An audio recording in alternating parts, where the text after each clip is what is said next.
M pocket limit decrease.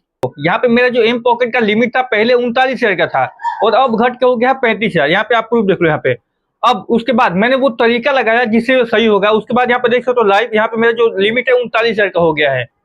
दोस्तों अगर आपका भी ये प्रॉब्लम है, आपका भी एम पॉकेट का लिमिट है डिक्रीज हो रहा है, टाइम टू टाइम पेमेंट कर रहे हो फिर भी डिक्रीज हो रहा है, तो आप यकीन मानो इस वीडियो के एंड तक देख लो, आपका जो प्रॉब्लम है 101% सही हो जाएगा। वीडियो स्टार्ट होने से पहले दोस्तों आप एक बार कमेंट करके जरूर बताइए कि आपका क्रेडिट लिमिट कितना था और अभी के टाइम पे कितना हो गया है। तो सबसे पहले हम जान लेते हैं यार कि एम पॉकेट लिमिट डिक्रीज क्यों होता है, वो कौन सी गलती करते हो जिसके कारण से आपका जो लिमिट डिक्रीज होता है। अब देखिए सबसे पहला गलती आपका ये है कि कभी भी अगर आप एम पॉकेट से लोन लेते हो, ठीक है, तो आप क्या करते हो 3 दिन पहले 4 दिन पहले उसको रीपेमेंट कर देते हो। जो भी उसका डेट रहता है पेमेंट करने का, उससे पहले आप 3 से 4 दिन पहले आप पेमेंट कर देते हो।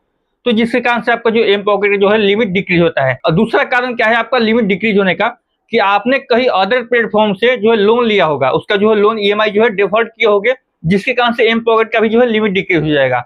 अब देखिए जाहिर सी बात है, आपको ये बात पता होगा कि एम पॉकेट आपको जो सिविल के हिसाब से आपको जो है लोन देता है, ठीक है। तो अगर आपका सिविल में थोड़ा सा भी अगर डाउन होगा, कम होगा आपका सिविल, तो ये भी अपना जो है लोन का जो है लिमिट डिक्रीज कर देगा। तो तीसरा क्या होता है कि कभी कभी जो है एम पॉकेट में ग्लिच या टेक्निकल इशू के कारण आपका लिमिट बढ़ाने के बजाय ये घटा देता है, ठीक है। इतना तो समझ गए, तो चलिए अब बताते हैं इसको हम इंक्रीज कैसे करें, ठीक है। देखिए अगर आप किसी भी अदर प्लेटफॉर्म से अगर लोन लेकर उसको डिफॉल्ट किया, उसका लोन ईएमआई नहीं भरे हो, तो सबसे पहले आपको उसको भरना होगा, ठीक है।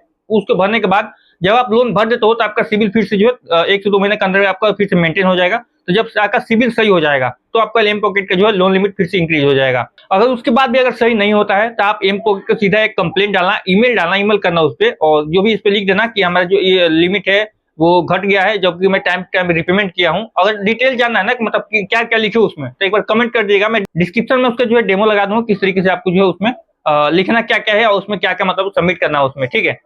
तो देखो दूसरी बात, ईमेल करना है आपको एम पॉकेट का। आप ईमेल लिख करके उसको बताओ कि आप मेरे जो है एम पॉकेट के अंदर में ये ग्लिच है या फिर टेक्निकल इशू के कारण मेरा जो है एम पॉकेट का जो लिमिट है वो डिक्रीज हो गया है इंक्रीज होने के वजह।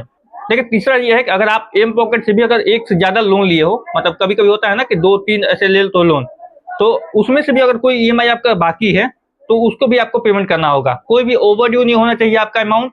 अगर ओवरड्यू रहेगा तो आपको जो है कभी भी इंक्रीज नहीं होगा, हमेशा आपका जो है डिक्रीज होगा आपका जो क्रेडिट लिमिट है। तो इस तरीके से दोस्तों मैं भी अपना क्रेडिट लिमिट बढ़ाया हूं और आप भी इसको बढ़ा सकते हो। ये दोस्तों 101% जेन्युइन तरीका है जिसके यूज करके आप भी अपने जो क्रेडिट लिमिट को बढ़ा सकते हो।